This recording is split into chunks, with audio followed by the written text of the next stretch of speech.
kidney responses to the novel therapeutical strategies? Definitely not a star, just a physiologist. So it's a great honor to be here, and my favorite organ, the kidney, the most important one, which is why we have two, you know. So I hope to give you some new ideas coming from basic science, applied science. I'm from Rotterdam, and we had a Department of Translational Intensive Care there at the Department of... I have some declared interests. I have a company that makes microcircuitry devices exhibiting here at this conference, but I will not be talking about that. And I have received grants from La Jolla Pharmaceuticals relating to angiotensin II. Most importantly, I'm a physiologist. I'm not a clinician. So my point is really to maybe shake the cage a little bit and make you think about some of the things that you're doing daily in a different perspective. So if we look, before we consider therapies, we first have to have an appreciation of what it is that we're trying to target in kidney. And it is very clear over the last years, and a lot of excellent work being done by the Australian groups with Professor Belomo and Roger Evans and Clive May and others, showing that it's the renal microcirculation and the oxygenation of the kidney which is the real problem in tackling therapies. So if you look at all of these issues which cause kidney injury, they all ultimately affect the renal microcirculation and cause an abnormal oxygen transport. So this has led us to this model basically as a model to move forwards and to try and understand how to deal with the acute kidney injury. And the important thing about this conceptual model is that there is no magic bullet, and you know that better than anybody. So the idea of giving one drug and expecting a whole palette of pathophysiological effects to be solved is never probably going to happen, which is probably why steroids work so well, because they do attack a lot of the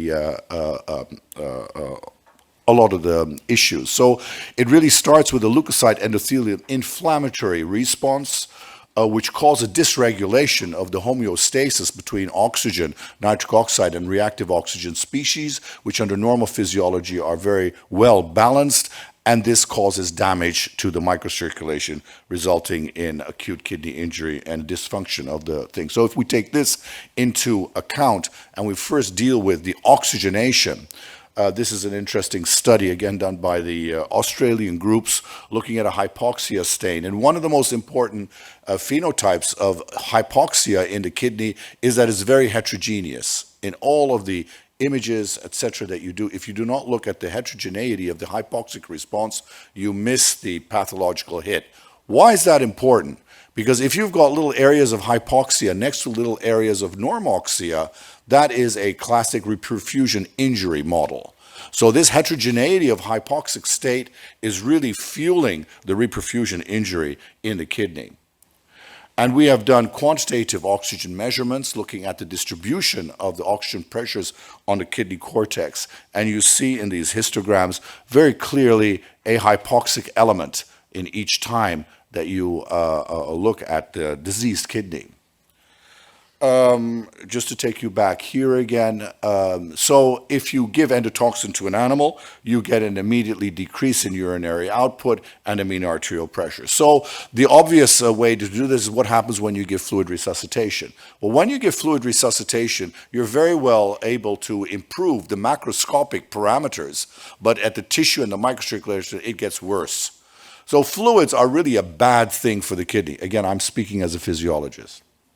Here you see a very classic example. The mean arterial pressure is very nice. Here the endotoxin results in a decrease in renal blood flow.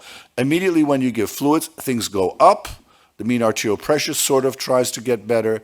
But if you look here at the microcirculatory PO2, you see that fluid resuscitation, which decreases the oxygen carrying capacity of blood, dilutes the blood, results in hypoxia in the cortex, and you see also a damage in the tubular cells with an increased oxygen consumption per sodium reabsorbed, which is the golden standard for renal function. I will move on. Anything that you do with fluids causes a lessening of the oxygen availability in the kidney cortex, seen here by Mathieu Legrand, who was in our lab for many years. Fluid resuscitation, even though it does correct some of the inflammatory markers, causes regional hypoxia. So what about the clinics? We looked at all of our patients over many years. This was about 5,500 patients. And we asked a very simple question. If we just look at anemia, according to the World Health Organization definition of anemia, which is 7.4 millimolars, we found that it was the most sensitive, specific predictor of acute kidney injury in our intensive care unit across the board. Anemia is really a bad thing. And it is ironical how little we talk about the importance of oxygen transport and red blood cells. So the only effective way of increasing oxygen availability in the tissues that you have in your unit is blood. There's nothing else. Fluids are bad. It's a lot of salt and water, has got an oxygen carrying capacity of less than 2%, and just is cosmetic anesthesiology, in my opinion. And if you look a bit more critically at the blood transfusion literature, you do see that giving blood, modern blood, not the old blood of the Herbert studies with leukocytes and all sorts of other stuff in it, but modern blood that we have here in Europe, leukodepleted, well stored, also not older than 30 days. In the US, it's 45 days. Then you see that if you start to hemodilute patients below 25%, that then you start to get more incidence of acute kidney injury. And indeed, if you look at some of the more modern transfusion trials, you see that having a good hemoglobin level, especially for the elderly patients, is really important. This was an old study done, very relevant still today, especially for the patients above 65. Having a high hemoglobin, a good hemoglobin, is really important, especially for your cognitive function. So another experiment here done by Mathieu sees it again. If you now give a hemorrhagic shock and you give saline, you're very able to improve the mean arterial pressure back to baseline. No effect on oxygen at all, only blood does it. And similarly, in an endotoxin model, you see that if you give blood, this is Lara Zafrani, who did these experiments in our lab, in endotoxic shock, you see that if you give crystalloids, it goes up momentarily and just disappears into the tissues. There is nothing good about crystalloids in terms of oxygen transport at all. It doesn't stay in the intravascular space, it disappears into the interstitial space, and it hemodilutes the oxygen carrying capacity of blood. So what about inflammation? Well, inflammation is a really important target, actually. And there's a lot of stuff. So let's start with some anti-inflammatory approaches. So we looked at some novel.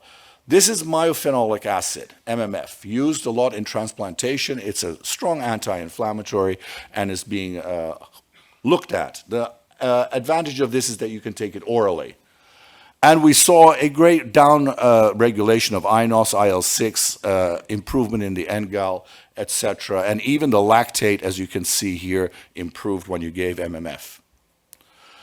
N-acetylcysteine, also an old drug, is very effective. Now, all of these drugs should really be given prophylactically. And that's another elephant in the room, is that people wait until all things are going wrong and then start to get drugs out of the cupboard.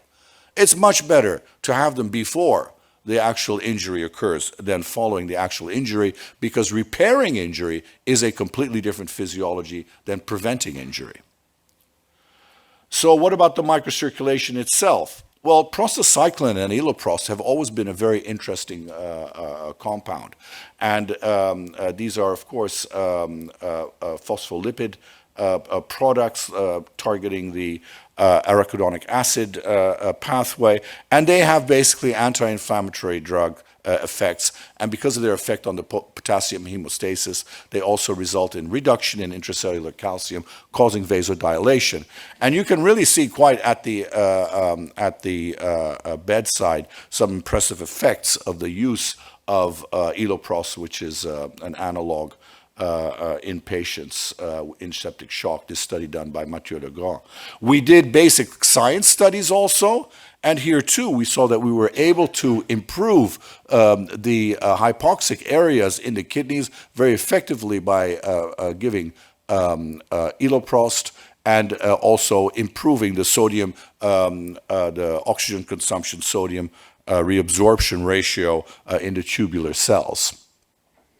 And now there's a trial being conducted by a number of colleagues called the iMicro trial, looking at the effect of elomodin, which is a prostacyclin analog, which might be very interesting. So what about angiotensin II? Angiotensin II has been around for a very long time, and a lot of studies have shown that it's a very, very effective vasopressor.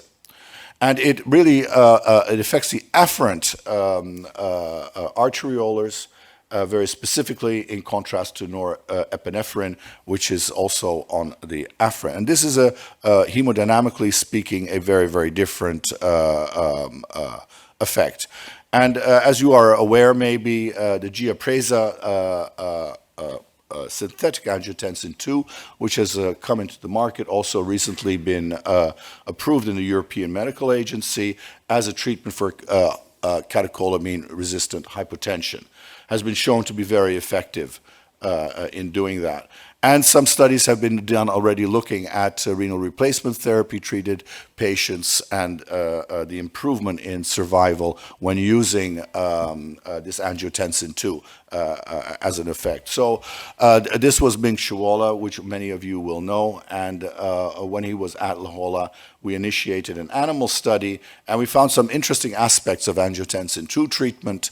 Not only was it very capable of improving the blood pressure, what was interesting about the angiotensin II was that it also does it very slowly, as opposed to norepinephrine, which was much more immediate,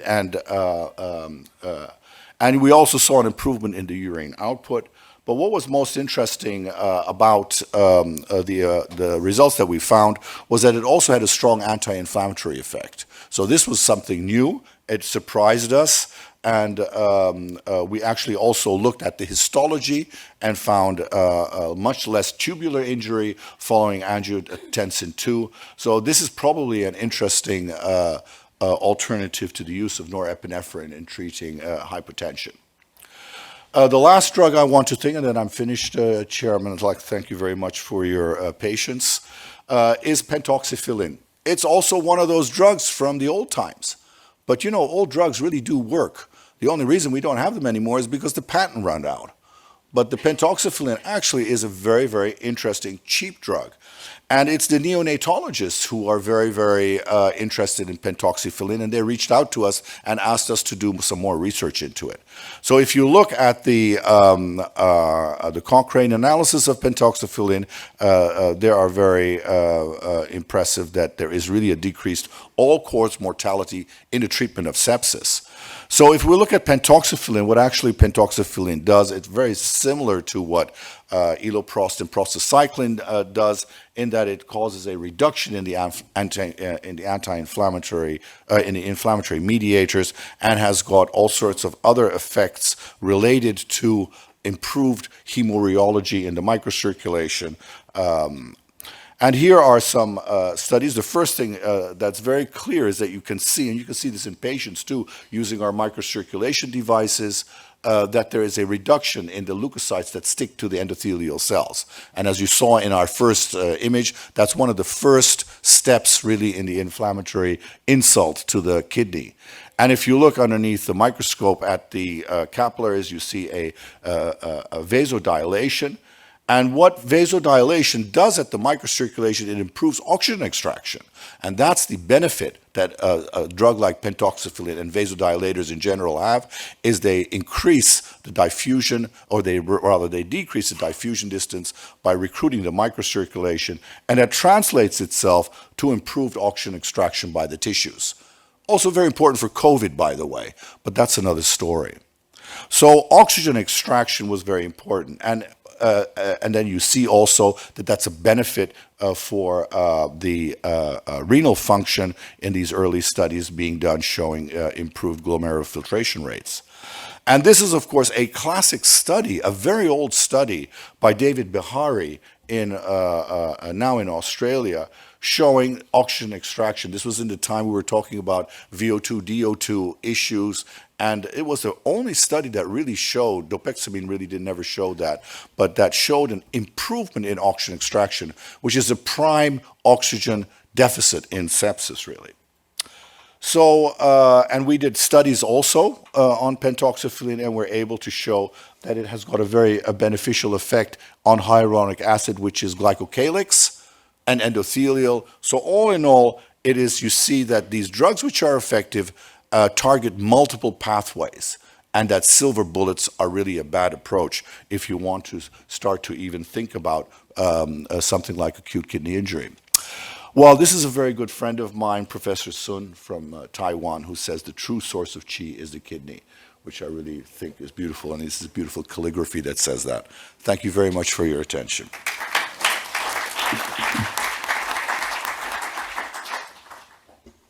Thank you very much for this enlightening presentation.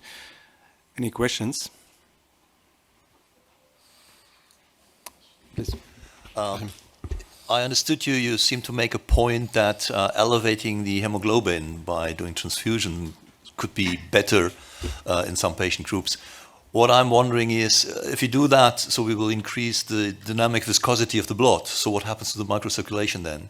So if you go above a certain threshold, or is there a threshold? Yes, so that's a great question. The idea that viscosity is bad stems from, I don't really know.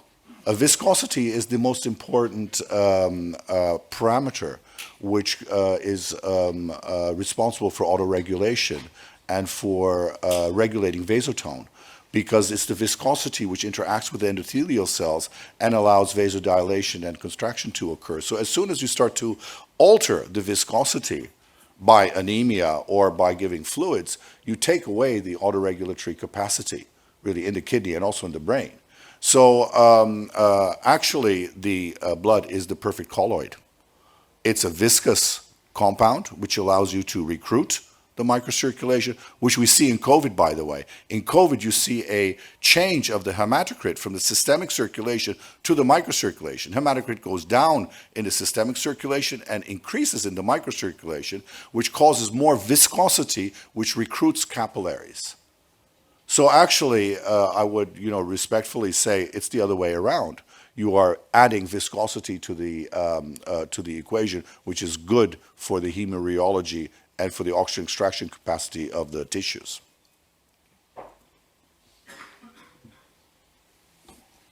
I have another one. Dr. Bellomo wasn't very optimistic about the markers which are allowing us to find the AKI. Yes. What about you? Do you have an optimism that we find out? I do indeed. I do indeed. So I was saying to Marlies when we were sitting next to each other, I also am a great favor of creatinine. However, I start that lecture by explaining Shannon's and Nyquist's sampling law, which none of you have probably ever heard of. It's first-year electrical engineering standard thing, and it's the sampling theorem.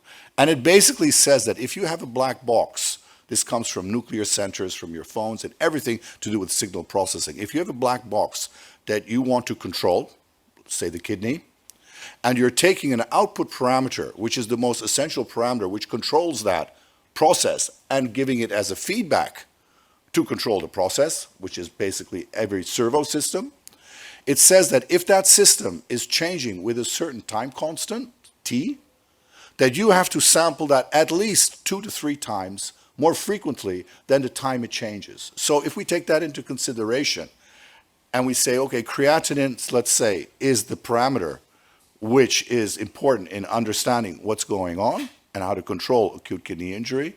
And we also say that acute kidney injury can develop in 2 to 4 hours, which is true. It means you should be sampling at least once an hour if you want to use creatinine as a way of avoiding a disaster. So I would go a step further than Professor Bellomo and say we need continuous creatinine.